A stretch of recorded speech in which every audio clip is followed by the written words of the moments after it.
अस्सलाम वालेकुम। मैं हूं गुलाम मुर्तज़ा। मैं रुखसार हसन। मैं सदिया को। मैं हूं गुलजार अहमद। आप देख रहे हैं GM authentic reaction YouTube channel. आप सभी दोस्तों का मेरे इस चैनल पर स्वागत है। अगर आप देखना चाहते हैं ऑथेंटिक रिएक्शन वीडियोस तो मेरे इस चैनल को सब्सक्राइब कर लें। उम्मीद करता हूं कि तमाम दोस्त खैर ऑफिस होंगे। दुआ है कि आप हमेशा खुश रहें, यूं हंसते मुस्कुराते रहें। आज हम जिस वीडियो पे रिएक्शन दे रहे हैं उस वीडियो का टाइटल है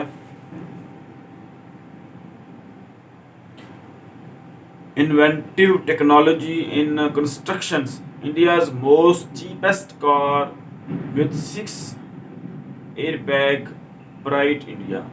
तो ये है जी ब्राइट आइडियाज। तो ये है जी आज की मेरे वीडियो का टाइटल। चलिए सबसे पहले वीडियो देखते हैं, फिर देते हैं अपना ऑथेंटिक रिएक्शन। मुझे याद है, मुझे बताते हुए शर्म आ रही है कि मैं स्टूडेंट यूनियन के चेयरमैन का चुनाव लड़ रहा था, तो पैसे नहीं रहते थे, पेट्रोल नहीं, डीजल नहीं, गाड़ी नहीं। तो एक स्कूटर थी, विजय स्कूटर। तो मैं बोलता था 4 दोस्तों को, एक चौथा जरा ठीक से बैठ, वो टायर पे बैठ और नंबर प्लेट पे हाथ रख। अब जो चला जाता तो पुलिस वाला शिट्टी मार रहा था, नंबर ही नहीं मिलता था, हम चले जाते। अब मुझे वो दिन याद हो रहा है कि हम क्या गलती कर रहे थे।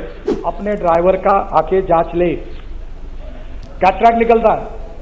मैं महाराष्ट्र में मंत्री था तो अनेक ड्राइवर कैटरैक्ट वाले निकले, 40%। एक केंद्र सरकार में एक मंत्री थे, उनका ड्राइवर एक आंखों से अंधा ही था, ऐसी गाड़ी चला रहा था। और एक मुख्यमंत्री थे, उन्होंने मुझे बताया, नाम नहीं बताता आपको, कि मेरा ड्राइवर दोनों आंखों से अंधा था और आवाज पे गाड़ी चला।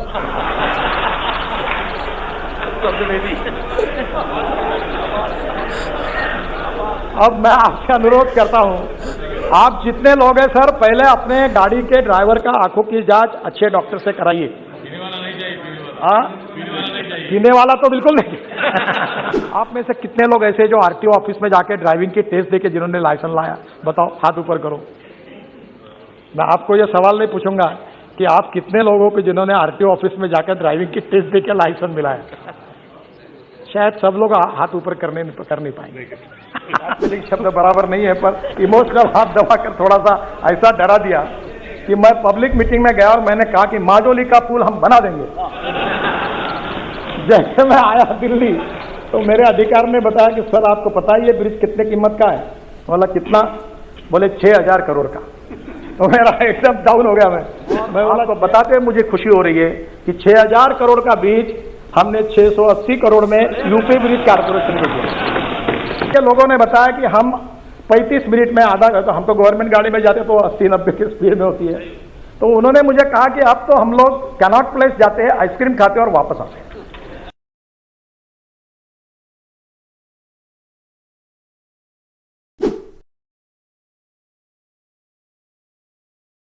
मेरे से गलती हो गई, मैं सोनवाल जी के प्रचार में आया था माजोली, और वो सोनवाल जी मुख्यमंत्री थे और मुझे हाथ दबा दबा कर हेलीकॉप्टर में, आप एक ही करो, आप बोल दो। तो मैंने बोला अरे मुझे कुछ मालूम नहीं, कॉस्ट कितनी है, क्या है, तुम मुझे कर रहे हो जबरदस्ती। बोले आप बोल दो, मैं चुनाव जीतूंगा नहीं तो मैं हार जाऊंगा। ये लोग नाराज हैं। उसने मुझे इमोशनल, ब्लैकमेलिंग शब्द बराबर नहीं है, पर इमोशनल हाथ दबाकर थोड़ा सा ऐसा डरा दिया कि मैं पब्लिक मीटिंग में गया और मैंने कहा कि माजोली का पुल हम बना देंगे। जैसे मैं आया दिल्ली तो मेरे अधिकारी ने बताया कि सर आपको पता है ये ब्रिज कितने कीमत का है? बोला कितना? बोले 6000 करोड़ का। तो मेरा एकदम डाउन हो गया। मैं बोला 6000 करोड़ एक ही ब्रिज के लिए कैसे देना? और आपको बता दो अध्यक्ष महाराज, ये कितना अच्छा काम हुआ। हमने एक नई टेक्नोलॉजी लाई। वैसे भी स्टील और सीमेंट का 40% हम कंज्यूम करते हैं और मार्केट में भाव बढ़ाते जा रहे हैं। मेरा तो बात चल जाए तो मैं स्टील और सीमेंट का उपयोग ही खत्म कर दूंगा रोड से, ताकि ये घूमते रहे। और अभी हमने ये तय किया कि वहां जो टेक्नोलॉजी आई है, ये 2 पियर के बीच का डिस्टेंस 120 मीटर तक हो सकता है, क्योंकि ऊपर का जो बीम डालते हैं उसका कास्टिंग स्टील फाइबर में होता है। और अध्यक्ष महाराज हमने वो मैंडेटरी किया और टेक्नोलॉजी नहीं लाई। वर्ल्ड की जितनी अच्छी टेक्नोलॉजी वो लाने की कोशिश करे वो हमने स्वीकार की। और फिर ये माजोली आइलैंड का टेंडर निकाला और आपको बताते हुए मुझे खुशी हो रही है कि 6000 करोड़ का ब्रिज हमने 680 करोड़ में यूपी ब्रिज कारपोरेशन को दिया। और यूपी ब्रिज कारपोरेशन अभी वहां काम कर रही है और शायद मैं इस साल में एक आध साल में उसके उद्घाटन के लिए आ जाऊंगा। तो अध्यक्ष महाराज हमारी कोशिश यही रही। मजबूरी है कि इतना बड़ा इंफ्रास्ट्रक्चर करने के लिए सरकार के पास पैसे नहीं है, और पैसे नहीं है तो इसके ऊपर 2 उपाय कि चुपचाप बैठो और नहीं तो कुछ दूसरे मार्ग से पैसे लाओ। अब इसमें नुकसान नहीं है। जैसे अभी दिल्ली से मेरठ 4.5 घंटे लगते थे, अब 18 लेन का रोड बना है अक्षरधाम के सामने, आप लोग रोज उसका अनुभव करते हो। अभी पहले मुझे याद है कभी मैं जाता था उधर से तो ऐसा लगता था कि कभी जाना नहीं चाहिए, पर अध्यक्ष महाराज आज दिल्ली से मेरठ 40 मिनट में आते हैं। और अभी मैं जब मेरठ गया था तो मुझे मेरठ के लोगों ने बताया कि हम 35 मिनट में आधा, तो हम तो गवर्नमेंट गाड़ी में जाते तो 80-90 की स्पीड में होती है, तो उन्होंने मुझे कहा कि अब तो हम लोग कैनॉट प्लेस जाते हैं, आइसक्रीम खाते हैं और वापस आते हैं। यानी इतनी कनेक्टिविटी बढ़ी। आप मुझे बताइए 4.5 घंटे अगर गाड़ी चलेगी तो जितना पेट्रोल डीजल जलेगा वो 40 मिनट में बचत हो जाएगी, वो पैसे में हम टोल लेते हैं।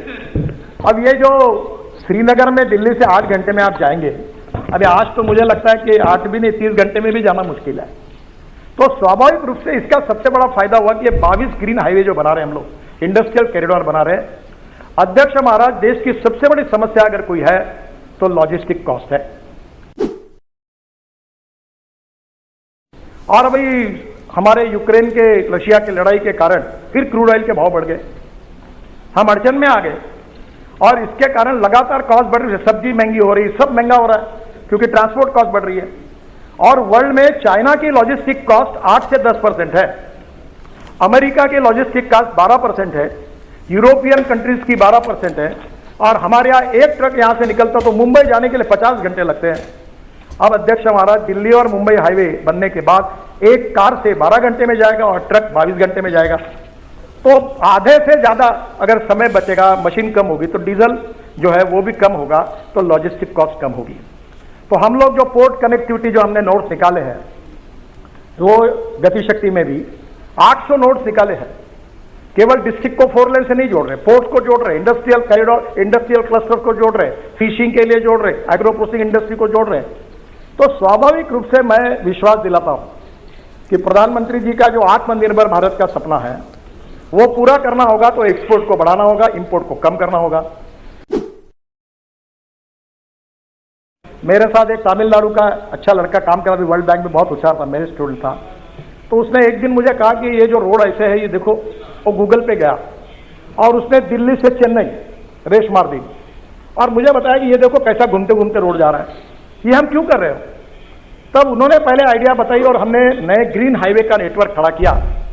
अब जो महाराष्ट्र में रहते हैं, पुणे में, सुप्रिया जी को पता होगा, पुणे में इतना ट्रैफिक जाम, इतना एयर पोल्यूशन, मुंबई में पोल्यूशन। अब पूरे उत्तर भारत का ट्रैफिक जो कर्नाटक, तमिलनाडु, तेलंगाना, केरल जा रहा है, वो मुंबई पुणे नहीं जाएगा, वो पुणे से बेंगलोर जाने के लिए कोल्हापुर की तरफ और सोलापुर की तरफ जाता था, वो ट्रैफिक सूरत से निकलेगा, ग्रीन एक्सप्रेस हाईवे, सूरत से नासिक, नासिक से अहमदनगर, अहमदनगर से सोलापुर और सोलापुर से कर्नूल। तो पूरा मुंबई पुणे का 50% ट्रैफिक जाम कम होगा। पूरा दक्षिण का पूरा ट्रैफिक जो उत्तर से निकल रहा है वो पूरा सूरत से निकल जाएगा, तो लॉजिस्टिक कॉस्ट भी कम होगी, फ्यूल भी बचेगी। प्रॉब्लम क्या हुआ मैं आपको बता रहा हूं। प्रॉब्लम यह हुआ है कि जो रोड हमने अभी तक बनाए नहीं वो रिपेयर करते हैं, ये भी एक गोरख धंधा है।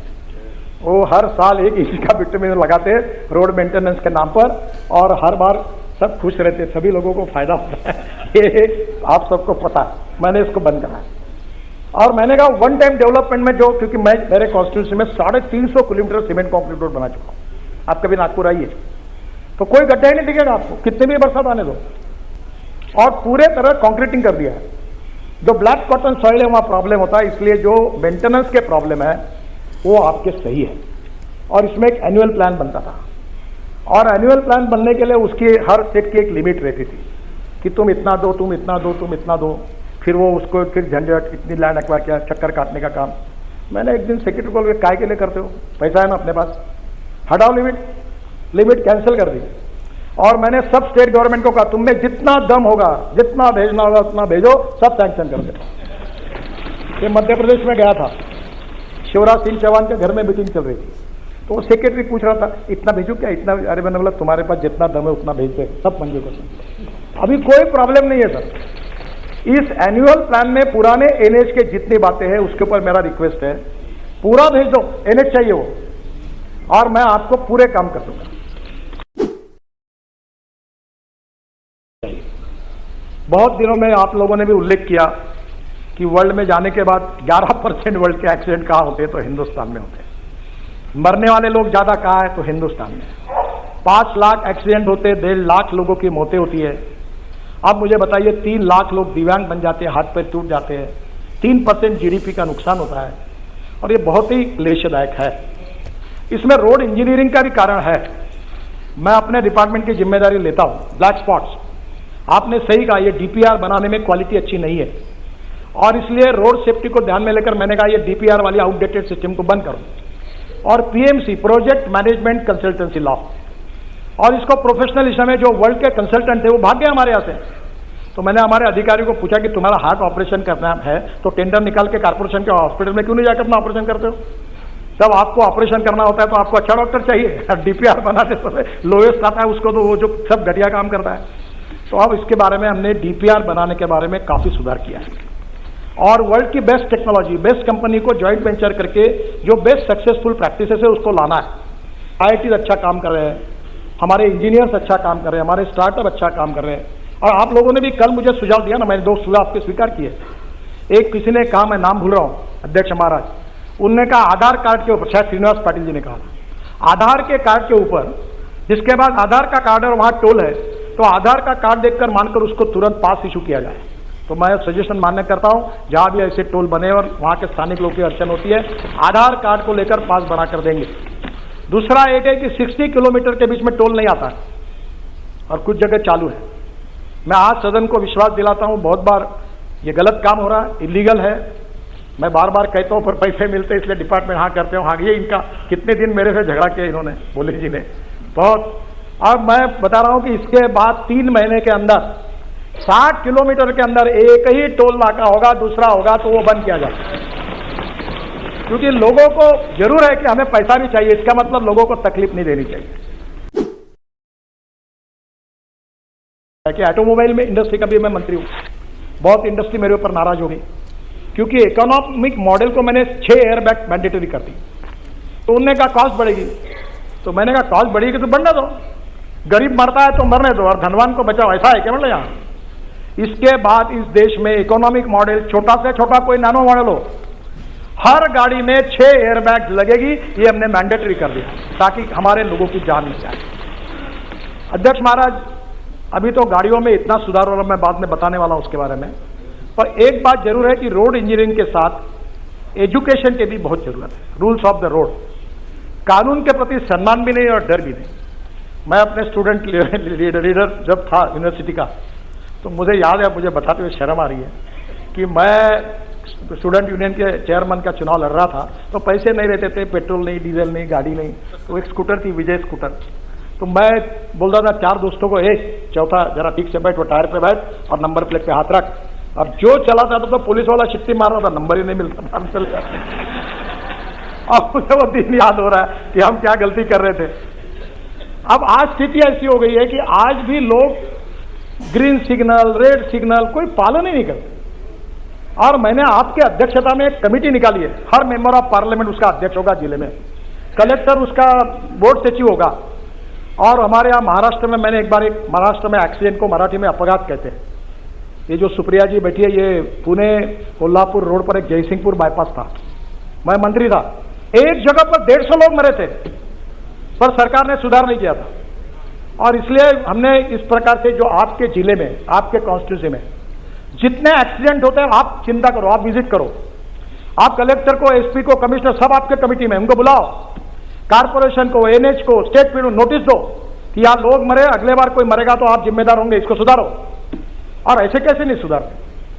आरटीओ को बुलाओ, आरटीओ वाले मेरे से बहुत नाराज है, क्योंकि मैंने आरटीओ की 18 सेवाएं डिजिटलाइज कर दी, आरटीओ में जाने की जरूरत ही नहीं। पर इस बात में उनको बुलाइए, और आप उस कमेटी के अध्यक्ष हैं, हर महीने में मीटिंग करें। मेरा ये राज्यसभा के सदस्य डॉक्टर महात्मे, पद्मश्री मिली उनको, वो कैटरैक्ट में उन्होंने रिकॉर्ड ऑपरेट बहुत अच्छे हैं, मैंने उनको कार्याध्यक्ष बना दिया, मुझे समय नहीं मिलता।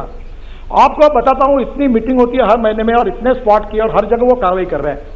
मैं आप सबको हाथ जोड़कर अनुरोध करता हूँ, कोई लड़ाई में जितने लोग नहीं मरते, कोई कोविड में जितने लोग नहीं मरते, रोड एक्सीडेंट में 1.5 लाख लोग मर रहे हैं, और मरने वाले लोगों में 18 से 45 वय वर्ग के 65% लोग हैं। यंग लड़के हैं, परसों में हमारा एक्सीडेंट हुआ, मुझे बताते हुए दुख हो रहा है, इनको मालूम होगा। एक गाड़ी में वर्धा के रामदास टरस यहां बैठे मेंबर ऑफ पार्लियामेंट, इनके कॉन्स्टिट्यूंसी में, इनके गांव के ढाबे में गए, वहां खाना खाया और वहां से आते समय 140 किलोमीटर के स्पीड से 7 बच्चे एमबीबीएस पार्ट 1 के होशियार लड़के, पूरी गाड़ी अंदर गई और 7 के 7 मर गए। मैं आपसे अनुरोध करता हूं कि इसके बारे में जनता के सहयोग के बिना, लोगों के सहयोग के बिना और लोक प्रतिनिधियों के सहयोग के बिना यह मामला नहीं निपटा जा सकता। केवल कितना भी फाइन बढ़ाया, नया मोटर व्हीकल एक्ट आप सबके सहयोग से मंजूर हुआ, मैं भी भुगत भोगी, मेरा पैर 4 जगह टूटा है पुलिस प्रोटेक्शन में, और इसलिए मैं आपको फिर से अनुरोध करता हूं, जो सरकार में मंत्री वो पहला काम करे, अपने ड्राइवर का आके जांच ले। कैटरैक्ट निकलता है, मैं महाराष्ट्र में मंत्री था तो अनेक ड्राइवर कैटरैक्ट वाले निकले 40%। एक केंद्र सरकार में एक मंत्री थे, उनका ड्राइवर एक आंखों से अंधा ही था, इसी गाड़ी चला रहा था, और एक मुख्यमंत्री थे, उन्होंने मुझे बताया, नाम नहीं बताता आपको, कि मेरा ड्राइवर दोनों आंखों से अंधा था और आवाज पे गाड़ी चलता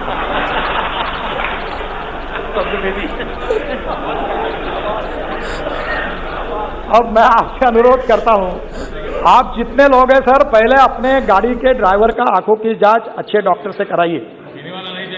हाँ, पीने वाला तो बिल्कुल नहीं और इसलिए मुझे लगता है कि आपके सपोर्ट के बिना, आपके अवेयरनेस के बिना नहीं होगा।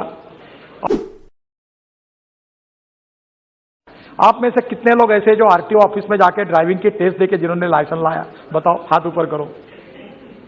मैं आपको यह सवाल नहीं पूछूंगा कि आप कितने लोगों को जिन्होंने आरटीओ ऑफिस में जाकर ड्राइविंग की टेस्ट देके लाइसेंस मिलाया, शायद सब लोग हाथ ऊपर कर नहीं पाएंगे मैं आपको एम्ब्रासिंग क्वेश्चन नहीं लाता सर। ये अध्यक्ष महाराज, ये स्थिति है कि वर्ल्ड में इस बात की चर्चा होती है कि जिस देश में सबसे आसानी से लाइसेंस मिलता है, ऐसा कोई देश है तो हिंदुस्तान है, और हमारे इस लाइसेंस को वो मानते नहीं। इसलिए आने वाले समय में इस विषय में आपके स्टेट गवर्नमेंट में भी आप जरूर सहयोग करिए, यही मैं आपसे अनुरोध करूंगा।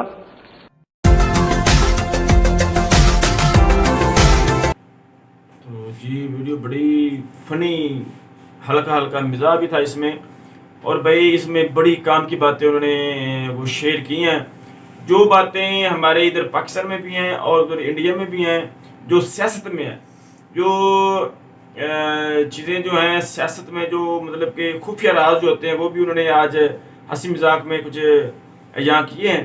तो भाई ये बड़ी अच्छी चीज़ें होती हैं कि आपके जो अंदर ये जो मिनिस्टर साहब थे, चीफ मिनिस्टर मेरे ख्याल में थे, तो ये भाई जो खामियां थी उनकी अपनी सियासत में वो भी वो कर रहे थे, जो आवाम में खामियां वो शेयर कर रहे थे। सबसे पहले जो उन्होंने बात की भाई कि भाई ये जो रोड कंस्ट्रक्शन है ना भाईजान, इसमें वो बता रहे थे कि जितना भी हम कर लें, लेकिन जब तक जो आवाम की एजुकेशन है उस पर हम जोर नहीं देंगे ना, तो भाई ये सिस्टम ठीक नहीं होगा। वो बता रहे थे कि रोड एक्सीडेंट जो इंडिया में बहुत ज़्यादा होते हैं, जो हलाकतें होती हैं वो भी ज़्यादा होती हैं। वो ये है ना भाई कि जब रोड तो आप बना लेते हैं बड़े अच्छे सही तरीके से, बड़ा उसमें सारा कुछ कर लेते हैं, जब आवाम उन रूल्स को फॉलो नहीं करेगी तो भाई फिर एक्सीडेंट्स वगैरह जो वो होंगे। वो आपने भी बता रहे थे, जब मैं स्टूडेंट्स हुआ करता था, वो बता रहे थे कि भाई जब हम एक मोटरसाइकिल पर भी 4 बंदे बैठ जाते थे, और एक को कहना कि भाई आप पीछे से ना वो नंबर प्लेट पर हाथ रखा ताकि जो पुलिस वाला है ना वो नंबर ना पढ़ सके, तो उस पर रखकर जनाब 4 बंदों ने जनाब मोटरसाइकिल दुराई तो वो चले गए। उसमें पता होता क्या है, उसमें नुकसान जो होता है ना भाई, वो हमारा ही होता है, जो हम ड्राइव कर रहे होते हैं। पुलिस तो हमारी सेफ्टी के लिए वहाँ पर खड़ी होती है।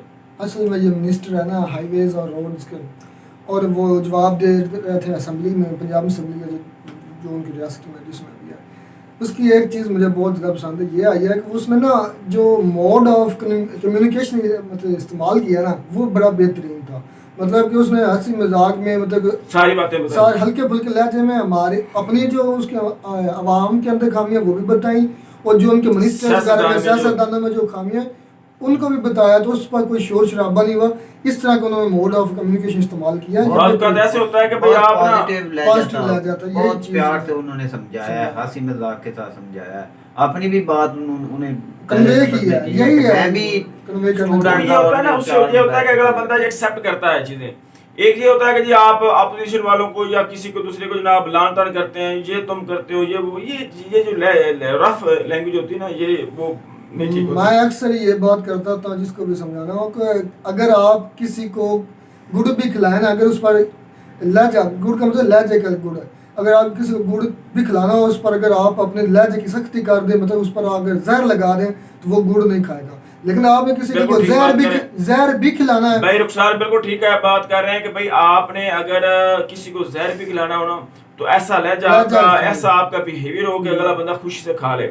अगर आप किसी को आपने कोई मीठा मतलब देना हो, तो भाई आप अगर लहजे से देंगे तो वो एक्सेप्ट नहीं करता। भाई मैं आपकी बात टोक रहा हूँ, एक दो बातें जो इंडिया की अवाम में और हमारी अवाम में सेम पाई जाती हैं। एक तो लाइसेंस की बेध्यानी, पैसे के साथ खरीदते हैं या वैसे मतलब वो जो इस्तेमाल करते हैं। दूसरा ट्रैफिक में बे रूल्स, ख़ास तौर पे जो स्टूडेंट्स हैं, आम लोग इतने नहीं होते जितने रफ स्टूडेंट्स होते हैं यहाँ के भी और उस मुल्क में बकौल उनके भी। उन्होंने ये बात की है ना, वो बात कह रहे हैं ना कि भाई रूल्स बनाने से, रोड अच्छे बनाने से, ये सारी चीजें अलग से हैं, लेकिन वो कह रहे थे कि हमें एजुकेशन जो है उस पर जोर देना चाहिए। लोगों को ये बात जो है ना, ये उनके नॉलेज में लानी चाहिए कि भाई इन रूल्स को, रेगुलेशंस को आपने फॉलो भी करना है, ये आपकी भलाई के लिए। और वो यही बात कर रहे हैं ना कि कितना आप उस लाइसेंस लेकर आते हैं, आप तो पैसे देकर वो ये भी बात कह रहे थे ना कि भाई जी अगर आपके ट्रांसपोर्ट अच्छे हो गए, आपके रोड्स अच्छे हो गए, आपका टाइम भी बचेगा और उस पर जो कॉस्ट आएगी, जो चीजें कौन सा शहर बता रहे थे 4 घंटे का सफर वो 40 मिनट में। एक तो ये देखे ना, जो रोड जो है वो ठीक होंगे तो भाई सही, मतलब कि उसकी जो है एक मनसूबे के तहत बनाए जाएंगे, तो भाई एक तो ट्रैफिक जो है ना वो नहीं फंसा करेगी, लोगों को जो सफर करने में सहूलत होगी, दूसरे नंबर पर टाइम की बचत होगी, तीसरे नंबर पर भाई जो डीजल है उसकी कॉस्ट जो होती है या पेट्रोल जो है उसकी वो बचत होगी। ये भी मतलब कि एक बड़ा अच्छा साइन हो गया। दूसरा रोड एक्सीडेंट्स जो है वो नहीं होंगे, ये कितने फायदे हो गए। लेकिन इसके सारे के पीछे भाई जो एजुकेशन है ना पीपल्स की, उनको अवेयरनेस जो है ना वो देनी लाजमी है कि उसको वो फॉलो करें, ये बड़ी चीजें माने रखती हैं। वो भाई बात कर रहे थे कि हमने पुराना सिस्टम जो था कि मतलब कि रोड जो बने हुए हैं उनको दोबारा रिपेयर करना, उन्होंने खत्म किया और हम देखते हैं कि हमारे मुल्क में अभी वही सिस्टम चल रहा है। ये मैं आपको बताता हूँ भाई, वो ये हंसी मजाक में बता रहे थे कि जो लोग रिपेयर, ओल्ड रोड रिपेयर जो है ना, एक वो कहते हैं कि रुपया जो जाता था ना, वो असल में वो होता कुछ नहीं था, वो खाने पीने के लिए होता था। कि वो बता रहे कि ये इन्होंने सारे लोग कहा कि मुझे हमें दें ये रोड रिपेयरिंग के लिए। उन्होंने कहा कि नहीं, जो बनेगा नया रोड बनेगा, रोड रिपेयर पर 1 रुपया नहीं लगेगा। वो होता ही यही है कि इधर उधर थोड़ा बहुत टोचरा लाकर और रुपया जो है वो सारा इस्तेमाल कर रही है। हमारे इधर भी भाई अब मैं ये कुछ बातें ऐसी होती है कि भाई वो हमारे दिल की कहते हैं। ये देख ले कि मैं ये कह रहा था कि इधर हमारे मकोना में भी भाई ये जो हमारा फैसलाबाद है एरिया, इधर भी और काफी जगहों पर भाई रोड रिपेयरिंग जारी है, नया रोड ही बन रहा। वो ये कर रहे हैं कि जहाँ से रोड खराब है भाई उधर से वो ऊपर वाला जो लोग वगैरह वो उठा रहे हैं और जनाब उसको रिपेयर वगैरह कर रहे हैं, और बड़ा ही मतलब कि ना एक सही तरीके से नहीं कर रहे हैं। इधर भी जो हमारे गाँव के नजदीक जितने रोड है उसको रिपेयरिंग कर लें। अगर वो रिपेयरिंग कर रहे हैं भाई उसको खर्चा उतना ही आ जाना है, उन्होंने उतना ही बजट ले लेना है, तो जितना न्यू रोड पर था तो बेहतर था कि एक दफा वो सही तरीके से सारा रोड बन जाता ताकि सारा। लेकिन ये जो होती चीजें होती हैं इसमें भाई जो सियासतदान होते हैं वो करप्शन करते हैं। ये बड़ी अच्छी उन्होंने बात की, पॉइंट आउट की है। वो जानते सारा कुछ है भाई, ये सियासतदान होते हैं, पता होता है कैसे कैसे ढंगे खाने के। वो ये कम उस वक्त होगी जब खुद सियासतदान मुखलिस होंगे, उनको पता है, सबको पता है कि हमारे कहाँ पर घपले करप्शन हो रही है, कहाँ पर हमारे करप्शन नहीं हो, पता सबको। लेकिन ये पॉइंट आउट कौन करेगा? ये सियासतदान करेंगे, उस पर अमल दरामद ये हमारे महकमे में। मिनिस्टर साहब बात कर रहे थे कि एक मैं बात वो फ्लाईओवर बना रहे थे, वो 6000 करोड़, वो तो कहते हैं कि हमारे पास तो इतने पैसे नहीं है, तो वो बात कर रहे हैं कि वही फ्लाईओवर 680 में बना कर। ये भी बात साथ में की थी कि हमने अपने जो वर्कर हैं जो ब्रूने मुल्क से लेकर आए थे, वो ज्यादा महंगे मतलब कम आ रहा था। उसके बाद हमने अपने इन्वेस्टर लाए, अपनी मुल्क के जो वर्कर है वो इस्तेमाल किए, इंजीनियर इस्तेमाल किए। ना वो दिखा भी रहे थे, हाँ दिखा भी। जैसे गोल सा ना उन्होंने बताया हुआ है कि गोल सा ऐसे उन्होंने बनाया, गोल सा मतलब कि उन्होंने गोल सा बनाकर अलग से रख लिया, फिर उनको एक एक करके वो जोड़ते गए और वो ब्रिज बन गई है, नीचे से रास्ता भी बन गया है, ये चीजें होती हैं। लेकिन भाई एक और वो बता रहे थे कि जो 6 bags in A car, air bags, वो बता रहे थे कि जो कार है इसमें 6 बैग जो है वो उन्होंने रखे हैं, जिसकी वजह से भाई उसका जो सेफ्टी मेजर्स है ना वो बढ़ जाते हैं। और ये बड़ी अच्छी बात है कि आवाम की भाई जो सेफ्टी है वो ज्यादा जरूरी होती है, तो ऐसे काम जो है तो जी, ऐसे काम जो है वो करने चाहिए। और दूसरे नंबर पर भाई जो रोड एक्सीडेंट्स है, मैं तो देख रहा हूँ, उन्होंने कहा कि इंडिया में सबसे ज्यादा रोड एक्सीडेंट्स होते हैं। उनकी एक और वजह है ना भाई, उनकी आवाम जो है ना वो भी ज्यादा, ये बात भी वो तो होता है, आवाम लेकिन तो उसको चाइना की मेंटेन करना पड़ता दुनिया में है। सबसे ज्यादा आवाम चाइना की है। उधर उन्होंने 2 बातें की हैं। मेंटेन करना पड़ता है भाई। वो देख लें कि उन्होंने अब वो दिल्ली में और जितने भी वो रोड्स बना रहे हैं, वो कह रहे हैं कि मुझे एक मेरा दोस्त था, उन्होंने कहा कि भाई उन्होंने नेट पर जाकर और सर्च मारी, उन्होंने कहा कि अब आप देख लें कि आपकी ट्रैफिक किधर से किधर जा रही है और रोड किधर से जा रहे हैं। उन्होंने एक वे बनाया कि आप भाई आप ये जो रोड है ना ये आप बना दें, तो इससे ट्रैफिक जो है वो भी ठीक हो जाएगी और जो रोड एक्सीडेंट्स हैं वो बच जाएंगे। तो फिर उन्होंने कहा कि उन्होंने उस पे उन्होंने काम करना शुरू कर दिया, जिससे भाई वो रोड एक्सीडेंट और रश जो है वो ठीक हो गया। तो भाई ऐसे जो चीजें हैं ना वो करनी चाहिए। दोस्त भी जो है वो भी मुखलिस हों, जो आपको अच्छा मशवरा दें, ये बड़ी चीजें उन्होंने वो बात पॉइंट आउट की है कि पहले वाले रोड जो थे वो शहर के अंदर इंटर किया करते थे, इंटर होकर बाहर निकलते थे। उन्होंने फिर दूसरे रोड जो उन्होंने तजवीज दी है ना, उन्होंने कहा कि शहर के बाहर से निकल जाए। जी बिल्कुल, जो रश है ना वो भाई ये जो मिनिस्टर साहब थे भाई, इन्होंने बड़ी अच्छी बातें की आपके अंदर की। और सबसे जो अच्छी बात लगी कि भाई उनका जो वे ऑफ जो कन्वे मेथड कन्वे करने का, जो मैसेज करने का था वो बड़ा अच्छा था। हल्का हल्का मिजाज और हंसी मजाक में उन्होंने वो सारी बातें कर दी। जो बंदा कोई एक मतलब के ऐसे जो करता है रफ लहजे से, तो भाई वो हमें मतलब कि हर किसी को एक्सेप्ट करने में बड़ी दिक्कत आती। तो यही थी हमारी आज की वीडियो। उम्मीद करता हूँ कि आपको हमारी वीडियो पसंद आएगी। वीडियो पसंद है तो वीडियो को लाइक करें, शेयर करें, हमारे चैनल को सब्सक्राइब कर दें। मिलते हैं अगली वीडियो में किसी नए टॉपिक के साथ, तब तक दीजिए इजाजत। अल्लाह हाफिज़।